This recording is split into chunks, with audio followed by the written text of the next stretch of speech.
Olá, muito obrigado pela presença, pela audiência aqui no nosso M3BS Talks Unidas. Hoje nós vamos entrevistar aqui a Cláudia, uma portuguesa, já é uma portuguesa brasileira, está sempre aqui. Super bem-vindo, super obrigado pelo seu tempo, pela sua disponibilidade aqui nós conversarmos, batemos esse papo aqui sobre saúde. Queria que você falasse um pouco de você, tá? O que é que você está achando aqui do Congresso, né, que você vê aqui no Congresso Unidas, 28º Congresso da Unidas?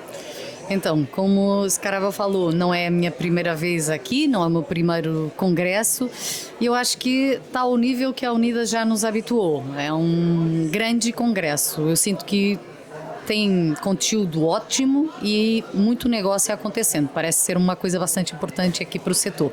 É a percepção que me fica. É interessante, nós estávamos falando aqui, conversando com as pessoas e é unânime assim, o debate do Congresso Unidas, congregar todos os autores, né? Da saúde, tanto na questão de mercado como uma forma leve de integração, de interação, né? Essa sua percepção? Parece um congresso que é na Bahia. Na verdade, como vocês falam com muito axé, certo? E sim, eu acho que passa essa sensação de interação muito positiva, tranquila entre as pessoas, mas que faz acontecer. Isso também é bom de ver. Tá. Conta um pouco sobre você, sobre o seu trabalho, tanto em terras portuguesas, na Europa como um todo, né? Que você trabalha, tem bastante atividade também na Espanha, né? E também no Brasil. Então, na verdade, faz 20 anos que trabalho na área da saúde pública e privada. Eu fiz 2 formaturas, portanto, gestão e direito, e tenho uma atividade lateral que é de curadora, nessa condição não só de palestrante, que eu também vim dessa vez, portanto, como curadora e como palestrante de congressos ou eventos internacionais. Na minha atividade em Portugal, em Lisboa, eu fiz durante muitos anos a negociação, o relacionamento com as entidades, vocês falam financeiras pagadoras, não sei se é exatamente. Operadora de saúde aqui. Isso, ou seja, eu enquanto prestador negociava com as operadoras. Antes disso eu fui diretora jurídica de uma APP, uma parceria público-privada, e também embaixadora de inovação do grupo em que eu trabalho, que é o maior grupo privado de hospitalização em Portugal. Hoje em dia eu estou caminhando, como eu acho que todo o setor, abracei um novo desafio e então estou trabalhando a proteção dos dados e temas de AI, que vou falar assim é a minha nova paixão, porque acho que é um tema absolutamente incontornável, principalmente em setores como o da saúde, ou seja, todos os setores serão impactados pela inteligência artificial, mas eu acredito que talvez poucos serão tão impactados como o setor da saúde, tanto na questão do desenvolvimento e investigação, como em tudo aquilo que até hoje, na cultura dos dados, nos parecia tão difícil de fazer e que com essa grande ajuda, enfim, tem alguns stands aqui que são bastante promissores nesse sentido. Acho que vamos conseguir ter aquilo que durante muitos anos almejamos, que é conhecer melhor as nossas pessoas, evitar mais fraude, tratar dados de saúde com maior efetividade. É nessa área que eu estou agora. As palestras, enfim, é o de sempre, é muito bom ter o comparativo de diferentes pontos do globo, porque você cria uma espécie de awareness diferente de quando você só está trabalhando um ordenamento, um determinado território. E sim, continuo com alguma atividade, também dando aulas, isso. Bacana se falar sobre a IA. Eu acredito que você falou sobre a complexidade dos dados da saúde, né? O mercado acho que mais complexo que existe deve ser o mercado da saúde. Sem dúvida. Acho que a empresa mais difícil de se administrar, de se tocar é um hospital. Né? E a IA ela vem trazer esse olhar, pelo menos no meu conhecimento, na minha percepção, de conseguir trazer resposta para dados ainda não estruturados. Normalmente a gente precisa estruturar vários dados, várias caixinhas, e às vezes eles não se conversam. E a consegue fazer isso de uma forma muito técnica e muito propositiva. Né? Eu acho que tem 2 desafios aí, complementando e concordo totalmente com a sua perspectiva. O primeiro desafio tem que ver com a questão do enviesamento. Sim, enfim. Sim. A IA é uma tecnologia muito avançada, mas é uma tecnologia, ou seja, ela depende da forma como se alimenta, não é? E, portanto, aí a qualidade do dado tem que ser trabalhada de antemão até para enviarmos os enviesamentos que sempre tem, porque são humanos a tentarem montar e alimentar essa tecnologia. Mas quebra os silos, que era um problema, enfim, em todos os ordenamentos do mundo. E aí eu acho que é igual, é bastante transversal numa perspectiva global, porque imagina, dá um exemplo simples para que se entenda. Quando você fala temperatura, na gíria clínica, você consegue ter variadíssimas nomenclaturas para temperatura. No Brasil eu sei que vocês tiveram algumas tentativas de integração de linguagem comum entre operadoras e prestadores, e um pouco por todo mundo eu acho que esse esforço foi feito, mas era verdadeiramente complicado, porque como você explicou, Scarabel, muito bem, tem mesmo complexidade no setor da saúde que não é tão comum quando você, enfim, faz um projeto de uma autoestrada, tem 7 variáveis. Quando você faz um projeto de um hospital, você tem 70 mil. Portanto, é bem diferente. E eu acho que isso é uma oportunidade incrível que tem associado um tema cultural que pode ser desafiante, que é termos que assumir que provavelmente muito do investimento de dados que fizemos até aqui, com essa nova tecnologia, se tornou obsoleto. E eu acho que há uma resistência humana. Nesse caso não é a admissão de um erro, porque ninguém errou, todo mundo estava tentando a mesma coisa, mas em deitar, jogar pela janela aquilo que são muitas das vezes investimentos significativos, mas me parece, enfim, que não vale a pena parar o vento com as mãos.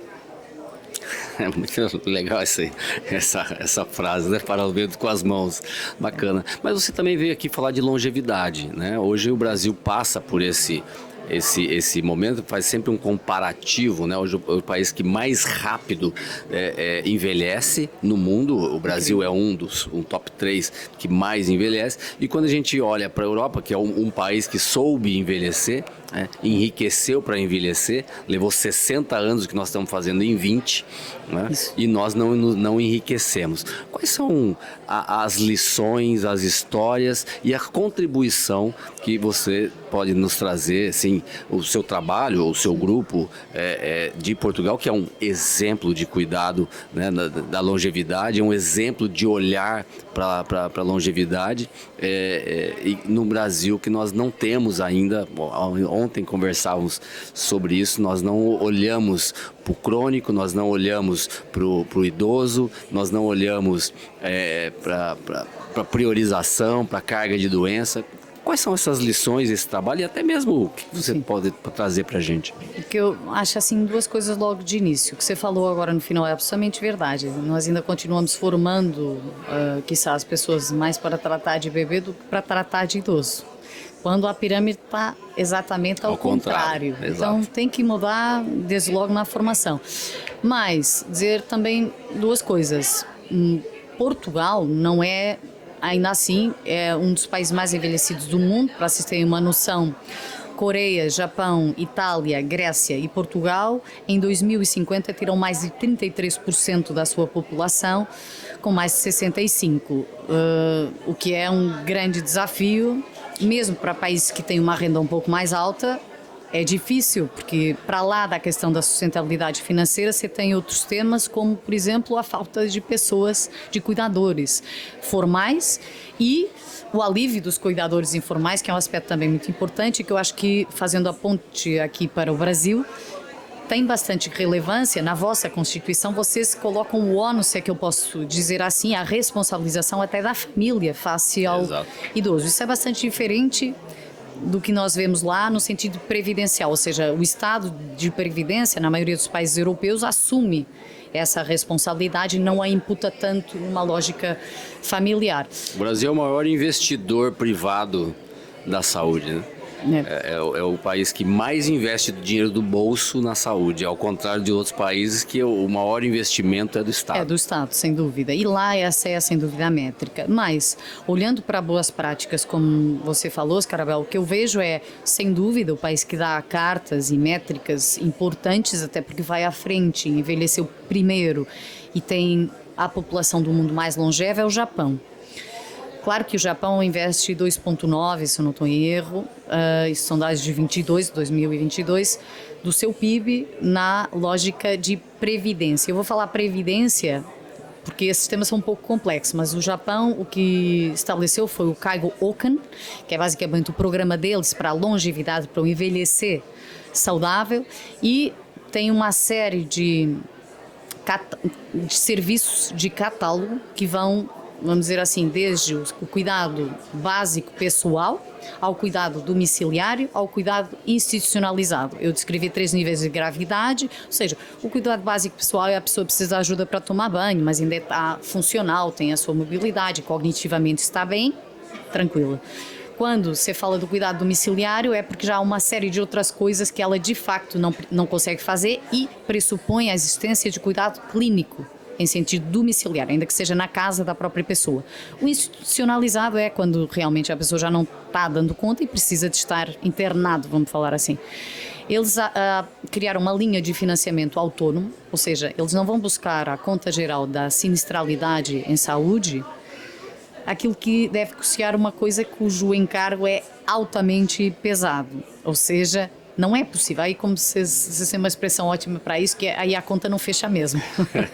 Já assim não é fácil fechar, não é? Exatamente. Mas então, o Kaigo Okan tem esse pressuposto, ou seja, benefício em espécie com a categorização de todos os cidadãos idosos do país em 7 níveis de dificuldade. Tem uma padronização associada a essa tipificação.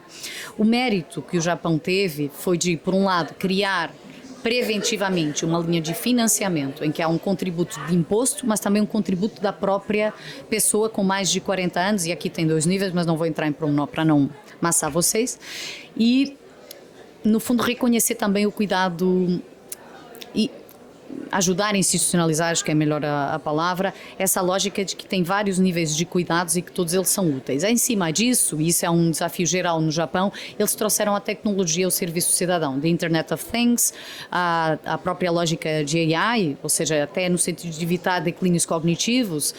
Enfim, imagine, cada vovô tem o seu amigo agente com quem fala todo dia. Isso para nós culturalmente é muito esquisito, vou falar assim, mas tem ajudado eles. Essa lógica eles chamam Sociedade 5.0, é transversal, nunca estamos só falando de saúde quando falamos de longevidade, e essa se calhar é a primeira lição importante. Todos os países do mundo que estão tentando e tendo algum resultado quando aplacam a longevidade, eles consideram a intervenção intersetorial de vários departamentos, ou seja, trabalhar mais tempo, ainda que com ajustes para que a pessoa não entre tão rapidamente em declínios cognitivos, sentido de inutilidade, garantir que a previdência está ajustada para ter um financiamento autónomo, parece, enfim, algo que está estruturado em outros países e que é mesmo muito importante. Se tentar buscar a conta da sinistralidade geral, não vai ter como, porque estamos falando de coisas que são verdadeiramente pesadas.